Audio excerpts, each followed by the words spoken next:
कि आप शिक्षा में ये आप रिलीजन को नहीं ला सकते। शिक्षा के अधिकार से आप किसी को वंचित नहीं रख सकते। कोई अगर टीका लगाता है मंदिर जाके तो उसे भी कॉलेज में आके पढ़ने का परमिशन है। कोई हिजाब पहन के आ रहा है तो भी पढ़ने का परमिशन है। कोई अगर पगड़ी बांध के आ रहा है तो भी पढ़ने का परमिशन है। तो आप ये जो उन्होंने कहा कि सरस्वती देवी किसी के बीच में भेदभाव नहीं करती, वो सभी को शिक्षा देने का काम करती है। तो हमारे देश की जो बेटियां हैं वो बेटियों को आप शिक्षा से वंचित नहीं रख सकते। आप बहुत गलत काम कर रहे हो अगर बेटियों को शिक्षा से वंचित रख रहे हो। वहाँ के एक एमएलए है यतनाल विजयपुरा के, इन्होंने कहा कि जिसे भी अगर से हिजाब पहनना है वो पाकिस्तान चले जाए। ये हिंदुस्तान है, यहाँ पे हिंदू संस्कृति चलेगी। तो क्या विचार है आपके इस पे? एमएलए है तो उन्होंने कॉन्स्टिट्यूशन की कसम खाई है, उनको कॉन्स्टिट्यूशन फॉलो करना पड़ेगा। संविधान हमारा जो है ये हक देता है हर किसी को अपना रिलीजन प्रैक्टिस करने का। तो आप किसी को भी ये फोर्स नहीं कर सकते कि आप ये मत पहनो वो मत पहनो। जैसा एक हिंदू टीका लगाता है और वो टीका लगा के भी कॉलेज जाता है, वैसा मुस्लिम लड़कियां हिजाब पहनती है। हिजाब ये कोई पर्दा नहीं होता है। हिजाब हिजाब में आपका जो चेहरा है वो खुला रहता है और आपके बाल ढके होते हैं। तो कहीं तो एक इशू ये भी चल रहा था कि हम रिकॉग्नाइज नहीं कर पा रहे हैं। हम मास्क भी पहन रहे हैं आज तो कोविड की वजह से। तो अगर आपका हिजाब पहनने के बाद में आप मास्क पहन रहे हो तो आप उनको बोल सकते हो कि आप उतार के बताओ आप कौन हो, ठीक है। जैसे अगर नॉर्मल एक सरदार जो है वो पगड़ी पहनता है तो वो आप उसको ये नहीं बोल सकते हो कि आप पगड़ी उतार के कॉलेज में आओ। हिजाब एक संस्कृति है उन मुस्लिम लोगों की जिसको फॉलो कर रहे हैं वो, और इसमें कुछ भी गलत नहीं है। और वो कई सालों से, कई दशकों से, जब से देश आज़ाद हुआ तब से ये राइट जो है आपका रिलीजन को प्रैक्टिस करने का ये कॉन्स्टिट्यूशन ने दिया है। अगर कोई एमएलए जो हमें हक कॉन्स्टिट्यूशन ने राइट्स हमको कॉन्स्टिट्यूशन ने दिया है, ये फंडामेंटल राइट है। राइट टू एजुकेशन ये फंडामेंटल राइट है। राइट टू प्रैक्टिस रिलीजन ये फंडामेंटल राइट है। अगर कोई एमएलए ये काम कर रहा है तो उसके ऊपर तुरंत लीगल एक्शन होना चाहिए और उसे तुरंत उसे सस्पेंड करके उसको जेल में भी डाला जाना चाहिए। क्योंकि हमारे देश के संविधान के खिलाफ अगर कोई कुछ कर रहा है तो उसे देश का जो MLA member of legislative assembly रहने का कोई अधिकार नहीं। तो इस पर तुरंत एक्शन होना चाहिए। एक और एमएलए है कुंडापुरा का, उनका नाम है हलादी श्रीनिवास शेट्टी, जो कि पीयू गवर्नमेंट कॉलेज जो है जहाँ पे ये मसला चल रहा है हिजाब का, वहाँ के प्रिंसिपल ने बताया कि उन पर प्रेशर आ रहा है इस एमएलए का, इस वजह से उन्हें इन बच्चों को रोकना पड़ रहा है। देखिए ये हर जगह पे होने वाला है जहाँ जहाँ बीजेपी शासित सरकार चल रही है, क्योंकि बीजेपी का ये काम ही है। बीजेपी अपना इंस्पिरेशन लेती है आरएसएस से। आरएसएस का एक पॉलिटिकल विंग है। आरएसएस जो है ये डिवाइड एंड रूल की राजनीति करती है। शुरुआत से पहले अंग्रेजों के साथ में मिलके किया, अब देश आज़ाद होने के बाद में हमारे देश में कर रही है। हमारे देश में हिंदू मुसलमान के झगड़े लगाना, दलितों के ऊपर अत्याचार करना और अलग अलग कम्युनिटीज़ के खिलाफ इन्होंने अलग अलग समय पे काम किया है। चाहे वो क्रिश्चियन कम्युनिटी हो, चाहे वो मुस्लिम हो, चाहे वो क्रिश्चियन हो, चाहे वो पंजाबी हो। आपने देख लिया कि किस तरीके से पंजाबी किसानों को खलिस्तानी बोला गया। तो ये हर उन लोगों के खिलाफ है जो सही तरीके से सोचने वाली कम्युनिटी है, सही तरीके से सोचने वाला समाज है। दोनों समाजों के बीच में झगड़ा लगा के पोलराइजेशन करके ये इलेक्शन जीतने का काम करने वाली ये पार्टी है।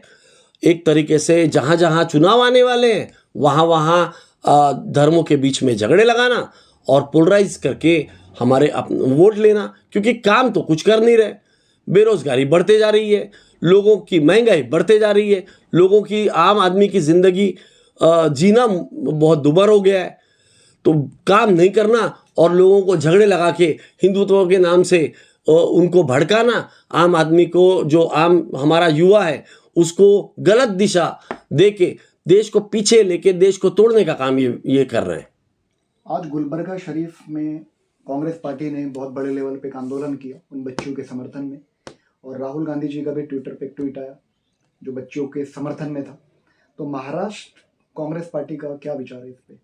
मैं कांग्रेस का एक सीनियर पदाधिकारी हूं और मैं इस चीज़ का बहुत पुरजोर तरीके से विरोध करता हूं और राहुल गांधी के उस ट्वीट का बहुत समर्थन करता हूं, क्योंकि आप शिक्षा में ये आप रिलीजन को नहीं ला सकते। शिक्षा के अधिकार से आप किसी को वंचित नहीं रख सकते। कोई अगर टीका लगाता है मंदिर जाके तो उसे भी कॉलेज में आके पढ़ने का परमिशन है, और कोई हिजाब पहन के आ रहा है तो भी पढ़ने का परमिशन है, कोई अगर पगड़ी बांध के आ रहा है तो भी पढ़ने का परमिशन है। तो आप ये जो उन्होंने कहा कि सरस्वती देवी किसी के बीच में भेदभाव नहीं करती, वो सभी को शिक्षा देने का काम करती है। तो हमारे देश की जो बेटियां हैं वो बेटियों को आप शिक्षा से वंचित नहीं रख सकते। आप बहुत गलत काम कर रहे हो अगर बेटियों को शिक्षा से वंचित रख रहे हो। जिस कॉलेज में बच्चियों को हिजाब पहनने से रोका जा रहा है, उसी कॉलेज में भगवान गणपति की पूजा की जाती है, लोग टीका लगा के आते हैं, वहाँ के प्रोफेसर वगैरह। तो हिजाब नहीं पहन के आ सकते लेकिन गणपति जी की पूजा कर सकते हैं, टीका लगा के आ सकते हैं। तो ये धार्मिक भेदभाव क्यों हो रहा है? यही तो हो रहा है। एक तरीके से आरएसएस ये लोगों के बीच में फैला रही है कि जो मेजॉरिटी कम्युनिटी है उसकी चलेगी, वो जो करेगी वो सही है, जबकि हमारा कॉन्स्टिट्यूशन वो चाहे कितना भी माइनॉरिटी कम्युनिटी रहे उसको वही अधिकार देता है जो मेजॉरिटी कम्युनिटी को है। तो एक तरीके से मेजॉरिटेरियन रूल लाने की कोशिश ये आरएसएस द्वारा की जाती है। इनके लोगों द्वारा बार बार बोला जाता है कि आपको हमने दूसरा देश दे दिया, वहाँ चले जाओ। भाई साहब, यहाँ पे जो रुके हुए मुस्लिम हैं ये अपने चॉइस से रुके हैं। उनके पास में ऑप्शन था बट वो अपने चॉइस से रुके। उन्होंने हिंदुस्तान को अपना देश माना है, उतना ही खून दिया है जितना आपने दिया है।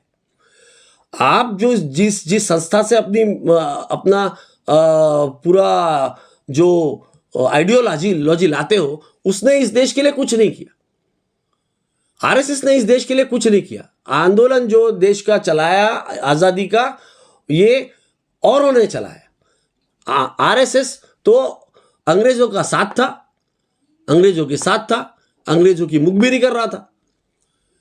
तो आप जो बोल रहे हो आज की तारीख में कि चले जाओ, आपको कोई हक नहीं बनता किसी को बोलने का चले जाओ।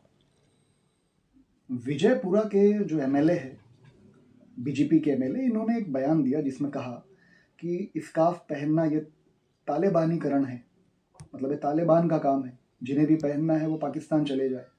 तो बीजेपी का एक एमएलए ऐसा कहता है, लेकिन क्या बात है कि मुस्लिम समाज के ही कई लोग बीजेपी समर्थक बन गए हैं। हर समाज में दलाल है।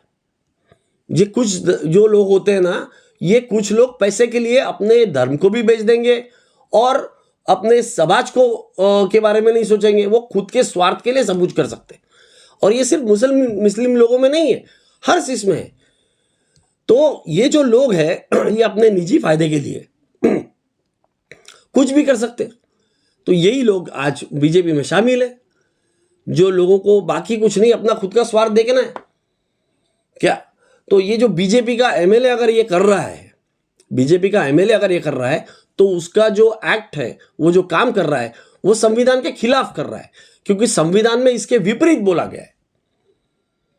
संविधान में हर उस देश के नागरिक को उतना ही हक दिया गया है जितना मेजॉरिटी कम्युनिटी के नागरिक को दिया गया है।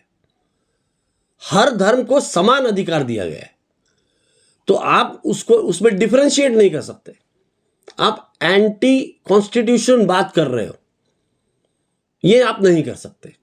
अगर वो कर रहा है तो उसके ऊपर लीगल एक्शन तुरंत होना चाहिए।